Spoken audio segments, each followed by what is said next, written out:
Melatonin is actually really controversial. If you see anything about it in social media, people are very divided on how to use it, how much to use. Is there a feedback loop? So we're going to talk about the top 5 things that I love about melatonin because it's actually my favorite antioxidant. Hi, my name is Dr. Carrie Jones. I am a women's health and hormone expert. Make sure you hit that subscribe button. Don't miss out on any video education around hormones because I go deep all the time when it comes to the education around it. I want you to be informed about what's going on in your body. So melatonin. Turns out you make melatonin in almost pretty much every single cell in your whole body.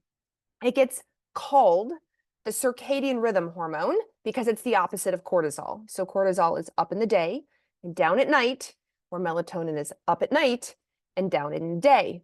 So that's factoid number one. Number one, it comes from the pineal gland when it goes out in circulation. So as I said, it's made in almost every cell in your whole body. It's made in all the mitochondria, which we will talk about in just a second.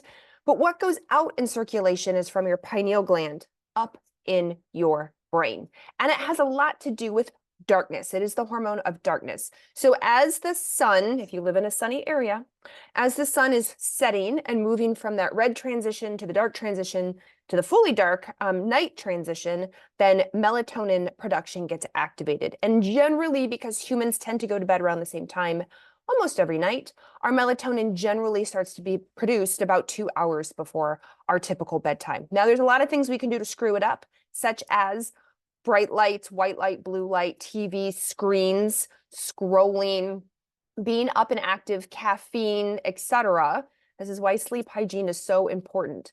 But melatonin, as part of our circadian rhythm, helps with cortisol to set our rhythms in other parts of our body, our reproductive rhythm, our hormone production, are we hungry or not, our sleep rhythm. So there's a lot of rhythms that we have that we don't think about that melatonin and cortisol, its counterpart, plays a role in. So that's number one.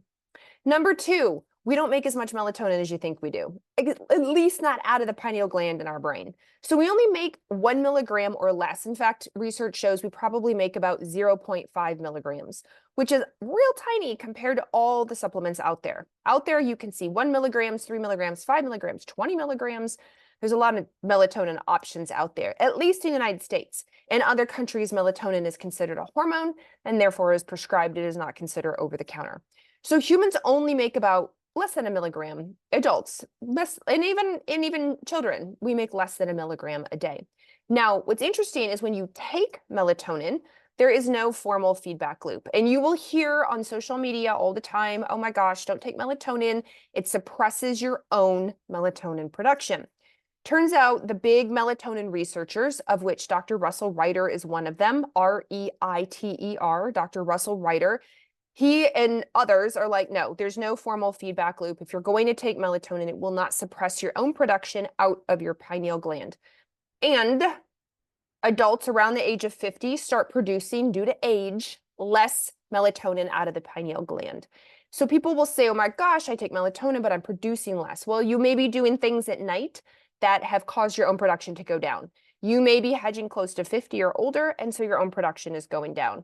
Some people feel that when they go on melatonin, they need more. Remember, melatonin, which we will get to, is also an antioxidant. So you may be using it for other purposes. You may need more because it's adjusting your sleep. People will sometimes say, I used to sleep, I don't sleep as well now. A lot goes into sleep. So just going from a 1 milligram to a 3 milligram to a 5 milligram may not have everything to do with melatonin, or the melatonin may be positively impacting your sleep. Specifically, it tends to improve your REM cycle for a lot of people. Now, some people get the paradoxical reaction. They take melatonin, they're actually wide awake. And what can happen, there's a few theories behind this. We're not entirely sure why this happens, but one of the big ones is it shifts or moves the REM cycle, and it can lengthen it in people, which can cause wild dreaming. And then people are like, I can't sleep. It wakes me up. I have these crazy dreams. And so you just may need less. You may need less than a milligram, like a small, what we call physiologic dose, to start before going up. Now that brings me to number two. How do you even make melatonin in the first place? Maybe you need the precursor. So the precursor is tryptophan. Tryptophan makes 5-HTP. 5-HTP makes serotonin. Serotonin can go on to make melatonin. And you have some cofactors in there that are quite helpful, such as vitamin B6, which the active form is P5P. You have magnesium and you have zinc. So in order to make your melatonin in the first place, yes, darkness is important, but if you're zinc deficient or magnesium deficient or B6 deficient or 5-HTP or serotonin deficient, it may cause problems with the production of your pineal gland melatonin. Now, as I said, you do make melatonin in all your cells, in your mitochondria, and so it can affect all of that melatonin production as well. Well, that leads me to number four. Number four, melatonin is a powerful antioxidant. So when you look online, you will see that the majority of your melatonin is actually made in your GI tract, in what are called enterochromaffin cells. And that is very true. And the reason is everything you eat, breathe, drink, swallow goes down the mouth, down the throat, into the GI tract. So as an antioxidant, it needs to be there to support maybe anything you've ate, drank, swallowed that you shouldn't have, and your immune system has to get involved or is affecting the cells. Now, the interesting part is that the melatonin made in your enterochromaffin cells down there in your intestines doesn't tend to go in circulation. So when we're talking circulation, I'm talking pineal gland in the brain.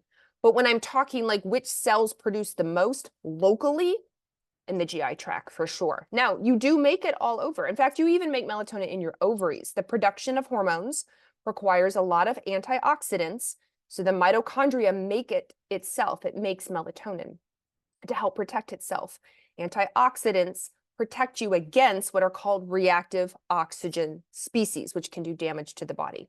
So you will hear that the most melatonin you make is in the GI tract. That is true because it is a potent antioxidant.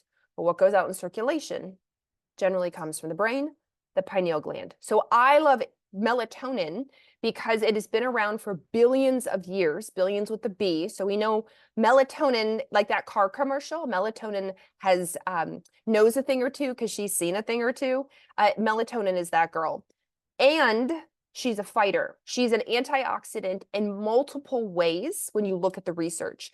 Some people argue, myself included, that maybe melatonin is more potent than glutathione, glutathione being our master antioxidant in the body. And because melatonin is often discussed in circles around circadian rhythm and sleep, that we forget how potent of an antioxidant it is. So if you're not sleeping, you're also missing out on that immune system support, that antioxidant support. You need to get that melatonin up there and improve your sleep so you can get that bonus, that benefit of it. Now, does that mean you shouldn't consider or take glutathione if your practitioner said so? No, it doesn't mean that at all. I'm just saying, as far as antioxidants go, it's on par. And I think sometimes even better, depending on the literature. It's potent. It's much more than just a circadian rhythm dictator. It's really helpful for your immune system in combating or fighting those reactive oxygen species. Now that leads me to number 5, which I have talked about, mentioned here, circadian rhythm. Now, in the beginning, I mentioned like darkness, and it's the hormone of darkness. But here's what happens. We have these genes in our brain. They're called the clock genes, and they are literally like a clock, like the clock on your computer, the clock on your wall. And the clock genes dictate circadian rhythm. But in order to dictate, we have to have light in the morning and darkness at night. That's what helps set and reset our circadian rhythm as humans, and melatonin is a huge part of that. So if you're noticing just rhythms in general are off for you, if you're noticing menstrual cycle is off, you're noticing your hunger cycle is off, you're noticing your energy cycle is off, that you want to make sure you are honoring your circadian rhythm and that you are getting full spectrum light exposure in the morning and then darkness at night. So what are you doing at night before bed? Are you scrolling? Are you watching this video? Are you watching something stimulating? Are you getting your second wind? So you're working on your computer.